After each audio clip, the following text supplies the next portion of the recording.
3 years ago, my wife, Jessica, and I, Mike, were completely immersed in the world of art. There wasn't a trace of pretentiousness in us. At least, I like to think so. We simply had a deep love for all kinds of art. From Dutch cityscapes to primitive African sculptures, from pre-Columbian masks to the surreal fantasies of Salvador Dali. We were genuinely passionate about it all. Our home was adorned with the finest pieces we could afford, and we made it a habit to visit art exhibitions and museums at least once a month, often every couple of weeks. We were active members of the two closest art galleries and attended every private exhibit, vernissage, and gala evening they hosted. We even took trips to New York and Washington for special exhibitions. Over the 8 years that Jessica and I had been married, we had gathered a good circle of friends who shared our love for art, though we had other interests and different groups of friends as well. However, our art community friends were the ones we were closest to. In fact, except for one person, we'd much rather spend time chatting with our art buddies than with anyone else. That one exception was Tom's second wife, Lisa. For Tom's sake, I tried to get along with Lisa, but it was no easy task.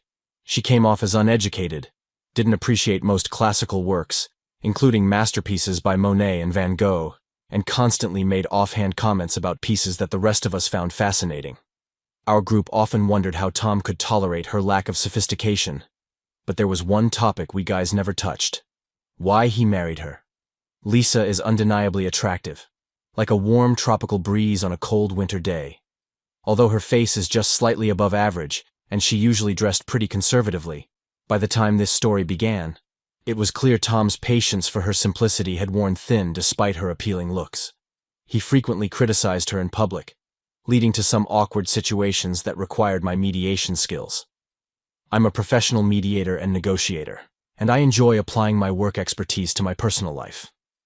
However, when it came to handling Tom and Lisa, even though my stress relief efforts always paid off in the end, I never received any acknowledgement, let alone gratitude, from either of them, though the rest of the group always showed appreciation.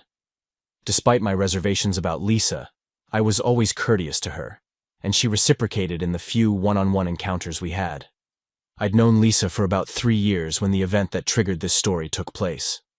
The largest local art gallery was celebrating its 50th anniversary, with an exhibition of Joan Miraux's paintings and rare lithographs from around the globe, including the original of what might be his most famous work, oddly titled Sculptures. This gallery was also renowned for its exceptional food and drinks at every event, and this promised to be the best one yet. I was really looking forward to attending. About a week before the event, Lisa called Jessica, and it was clear she was in a pretty emotional state. Apparently, Tom was scheduled to go out of town for work. The event was set for Wednesday evening, and for some reason, Lisa was really eager to attend. Jessica told me that Lisa caught her off guard with a statement. "I know most folks in your group probably see me as a bit of a simpleton and a bore, but I'm really trying to fit in, and you and Mike have always been the most understanding. Could I possibly join you two?" Sure," Jessica replied, a bit unsure of what else to say. It was obvious that Lisa was thrilled by her response. Mike," Jessica said to me not long after, wearing a slightly apologetic look. That was Lisa on the phone. "Tom's going to be out of town for the 50th anniversary celebration, and she asked if she could come along with us. I couldn't say no." I grumbled. "Great. I think I'm going to need a stiff drink, or maybe a couple of pills to keep my nerves in check, or maybe both." "Oh, don't be so dramatic," Jessica chuckled. She was actually really nice and mentioned that she's trying hard to fit in and learn more about art. "Maybe we should embrace the role of being her art mentors," I said with a touch of sarcasm, raising an eyebrow. "Now behave yourself," Jessica laughed, giving me a playful jab in the side. I was starting to come to terms with the idea that Jessica and I would be taking turns entertaining Lisa at the gala when, a few days later, another surprise came my way. "Mike, darling," Jessica called out to me. Whenever she used darling, I knew something was coming that I wouldn't like. "What now?" I responded with a hint of irritation. "You know how much I've been looking forward to the celebration, but something urgent came up at work, and to advance my career, I really need to be out of town from Wednesday morning until late Friday evening." "I'm so sorry," she said, tracing her finger gently across my chest. The first thing that crossed my mind was, "Is John Miller going on this trip?" I asked, not hiding my displeasure. "Yes, along with 2 other colleagues," she replied, sounding a bit defensive. Then, as if trying to lighten the mood, she added with a joking tone that didn't amuse me at all, "Why are you always so worried about him?" "Because, to put it bluntly, and I hope it's just figuratively, though I'm not entirely sure, he's always hovering around you, that's why," I said firmly. "Oh, Mike, you're totally misinterpreting things," Jessica insisted. "Why does he always try to slow dance with you at every one of your company events? Or how about that time we saw him and his so-called girlfriend at the Passion Fruit nightclub? How did he know we were going to be there?" "We've gone over this before," she said, sounding a bit annoyed. "It was just a coincidence, and besides, he dances with other women too, just faster dances. And let's not forget his comment last time when I told him I only slow dance with you," I muttered. "He was just joking," she scoffed. "Well, I didn't find it funny," I shot back. "Oh, honey, don't be jealous," she said, trying to soothe me. "You know you're way better looking than he is." I did think I looked much better, and I knew I could easily put him in his place if it came down to it. But I also knew that women in general, and Jessica in particular, don't view looks the same way men do. Her last boyfriend before we got married bore a strong resemblance to John, and she seemed to be head over heels for him until he foolishly let her go and then failed miserably when he tried to win her back. Still feeling a bit miffed, I asked, "Do you really have to go on this trip?" "Yes, sweetheart, I do. You can call Brad if you want to check," she replied, trying to soothe me as she stroked my chest again. "Brad's the CEO of her company, and he's a straight shooter." I was grumbling under my breath when Jessica wrapped her arms around me. But then, a whole new concern popped into my head. I gently pushed Jessica back to arm's length and blurted out, "So, are you going to call Lisa and tell her she can't come with us since you won't be there?" "Why would I do that?" Jessica asked, pausing for a moment with a confused look on her face. "You're still going, aren't you? She can still go with you." "I was counting on you to help handle her endless questions and unpredictable behavior. Now, I have to deal with her on my own?" I grumbled. "Our other friends will be there. Be a gentleman, Mike. Like I said, she's making an effort to fit in. It might even be fun." "Yeah, probably," I groaned. "You'll be nursing a drink the whole time, won't you?" Jessica chuckled. "Let me help ease those nerves of yours," she added, massaging my shoulders. I knew she was teasing. But since I figured everything would turn out okay, I played along. Once we'd both relaxed, I scooped her up in my arms, carried her to the shower, and after some playful splashing and giggling, brought her to bed. It wasn't easy for me to fall asleep that night. I was still upset about her business trip with John and the fact that I'd be stuck dealing with Lisa on my own, since I was pretty sure our friends wouldn't be much help. Eventually, I drifted off into a restless sleep. I was so anxious that 2 days later, I finally gave Brad a call. I knew him fairly well from my work with the company, and had even played doubles tennis with him a couple of times when his usual partner couldn't make it to the country club tournaments. I tried not to come across as too nosy or obvious, and I think I managed to pull it off by starting the conversation with a question about getting tickets to the next match of the local tennis club's world team. He confirmed that Jessica really did need to go, but that only she and John were going, no one else. However, this decision was made pretty recently, so maybe she wasn't lying. I was still bothered, though. That Tuesday night before her trip, I made sure to wear Jessica out until she was completely exhausted. The next morning, she made a few complaints, but they sounded more playful than serious, so I decided to push down my anxiety about her spending 2 nights alone with John. But then I had another issue to deal with. I had to take Lisa to the gala myself. I called her around noon on Wednesday, half hoping I could find an excuse to back out, even though I'd already decided I'd go. But she was so excited about it that I would have felt like a total jerk if I canceled. "I'm really looking forward to seeing the Miro exhibit with someone who doesn't constantly put me down like Tom does," she blurted out at one point.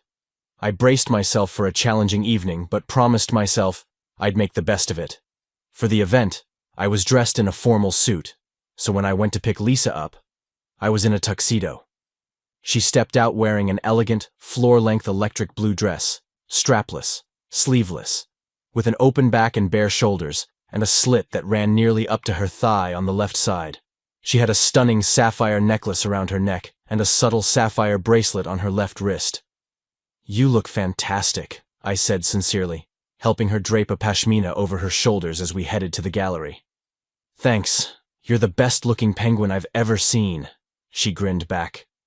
The small talk on the drive to the gallery felt a bit awkward, but once we arrived, had some oysters, shrimp, and veggies, and downed a couple of generous glasses of wine, the conversation started to flow a lot more easily. As we toured the Miro exhibit, Lisa peppered me with questions and comments. She didn't seem particularly taken with Joan Miro's early work. When Miro was just starting out, he was heavily influenced by the realism of the Dutch masters. You can see how he pays close attention to objects here, which later translates into the clear biomorphic forms that became his trademark style, I explained to Lisa as we examined one piece, trying not to come off too pompous. "Honestly, this looks like a lousy still life to me." Lisa grinned, finishing her second glass of white wine. They don't serve red in galleries. "I might need another glass if the rest of them look like this," she joked, holding out her glass.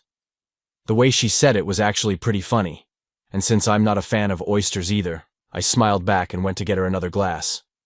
When I caught up with her, she was standing there thoughtfully gazing at a beautiful bird revealing the unknown to a pair of lovers. "Thanks, Mike," she said, her eyes lingering on my hand for a moment as she took the glass from me. "This stuff can be pretty overwhelming. I'm struggling to wrap my head around why things are the way they are here," she added. "More seasoned art lovers than me," I replied with a grin, "believe that in this piece, Miro used a solid background to highlight simplified shapes and lines, which together create the impression of a complex constellation in the night sky. Some say that when he painted this, the chaotic and turbulent atmosphere in Europe mirrored Miro's own feelings as he and his family were fleeing the Nazis." "Wow!" Lisa giggled. She stood there in thought for a moment and then said, "I can see it now. Thanks, Mike. You're a genius." I laughed. "I'll take genius, but let's skip the superlatives," I joked. She gave me a warm and genuine hug. Honestly, I found myself enjoying the role of tour guide for Lisa as we explored the rest of the collection.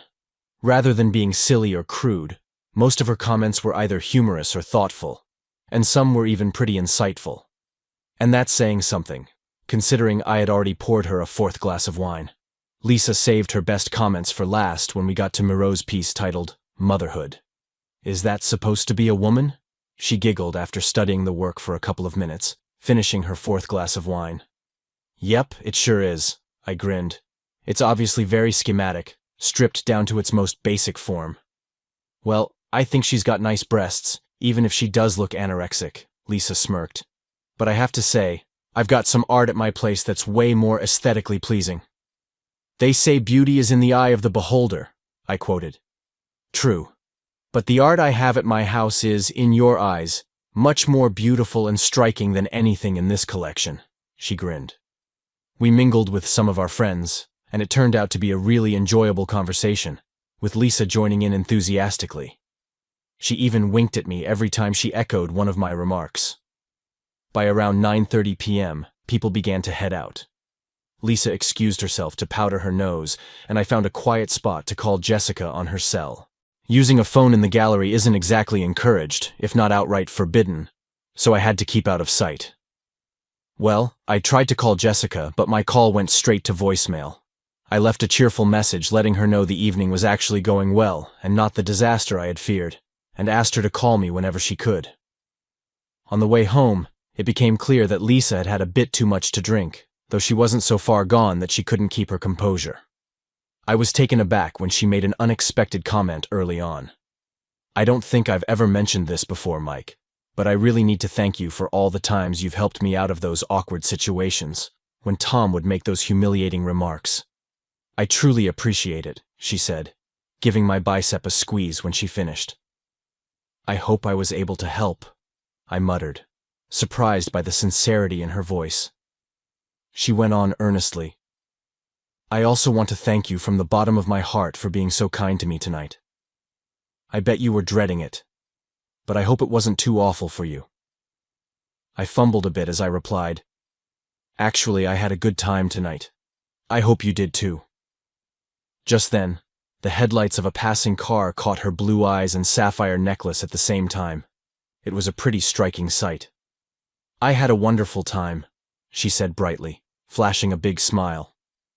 When we arrived at her place, she took my right hand and casually asked, "Would you like to see the artwork I have at home that, in most people's opinion, deserves more praise than Miro's motherhood?" It was a little after 10 p.m., and I never went to bed before midnight, even on weeknights. "Sure," I replied. "Let me get the door for you." I quickly made my way to the passenger side and opened the door for Lisa, gently taking her hand to help her out. The slit in her dress parted, revealing more of her left thigh, more enticing than I had noticed in my earlier glimpses. I helped her with the keys as she unlocked the door. She closed the curtains in her living room and excused herself, saying, "I need to make a quick stop before I show you the artwork I'm so proud of." She smiled. "Can I get you something to drink?" "I think I've had enough at the party," I replied. "I should probably head home soon anyway." "Oh, don't worry. You'll be perfectly sober by the time you leave. If you change your mind, the bar's over there," she said, pointing to a small bar between the living room and the kitchen. "I'll be back in just a minute," she added, and then disappeared somewhere deeper into the house.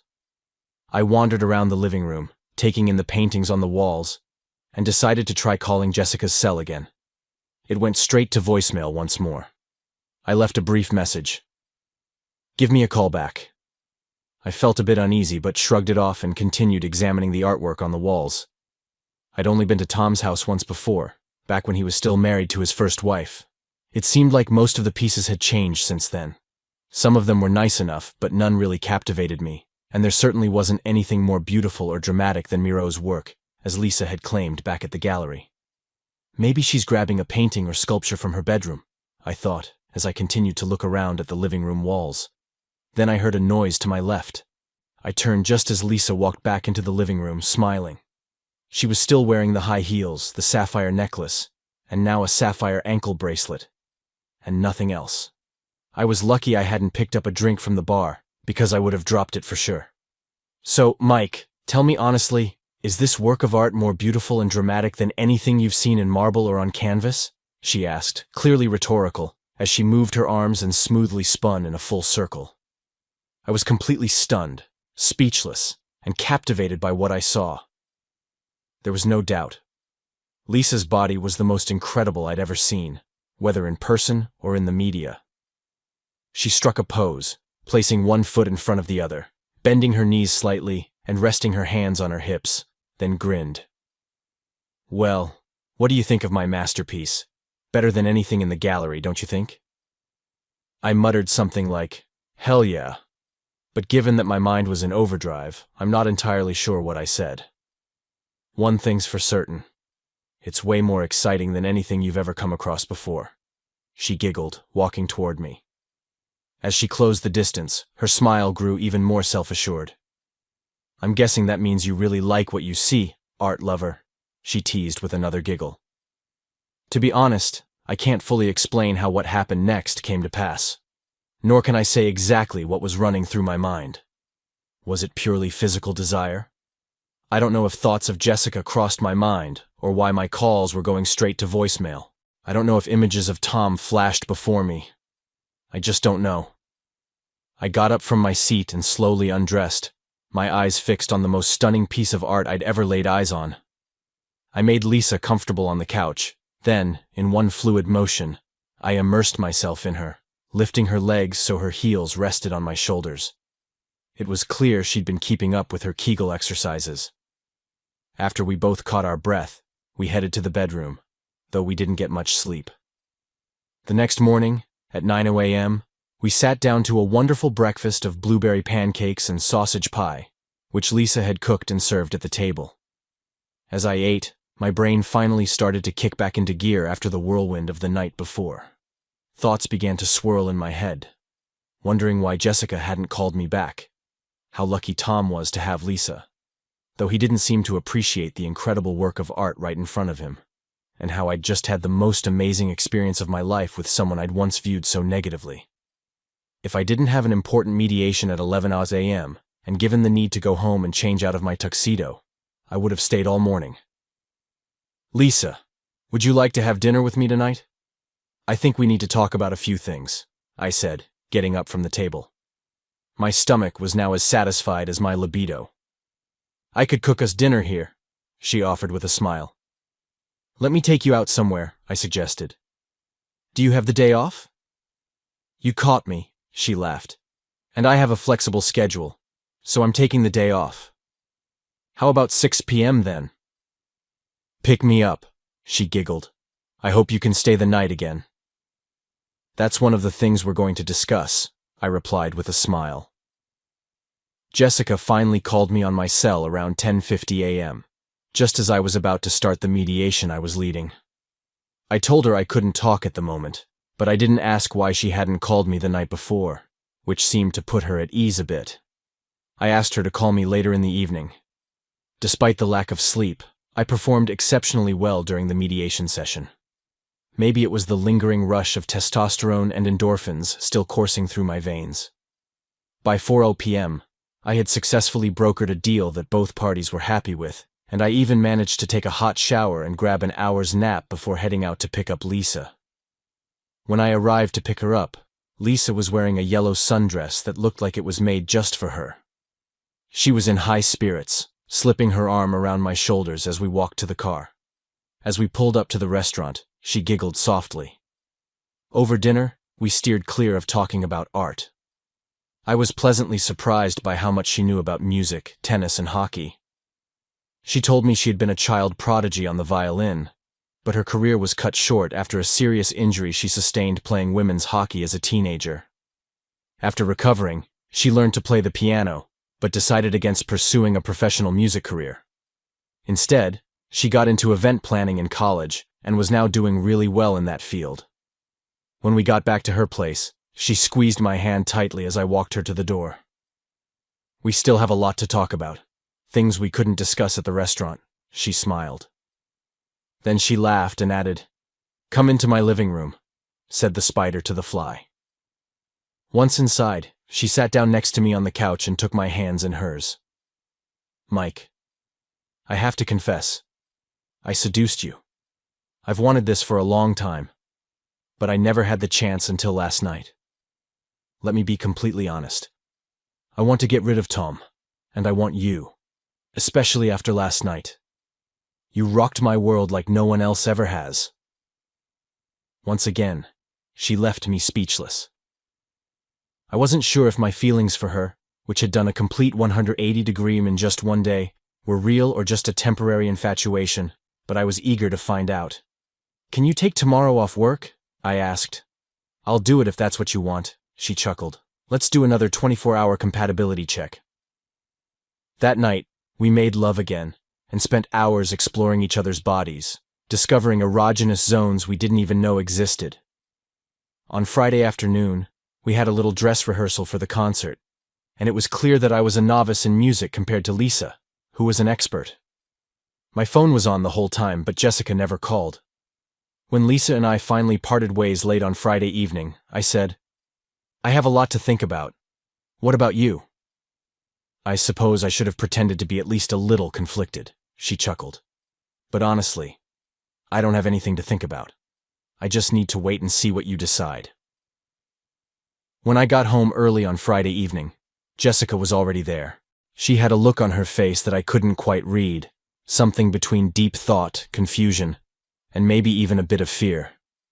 "Where have you been, honey? What's going on?" she asked. I was at Lisa's place. "Oh, why?" "I think she's planning to end her marriage with Tom." "Did you talk to her about it?" "Yeah. By the way, I still haven't heard much from you about your trip. Did everything go okay?" "Oh, yeah. It was just really busy. I'm sorry, but, everything went great. We secured the contract we were aiming for, so I'm sure Brad will be thrilled. Listen, maybe we should have a talk about something." "You're right. But let's hold off until tomorrow."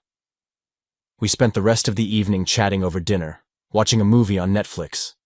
And when we went to bed, we made love with a passion I could hardly remember ever feeling before.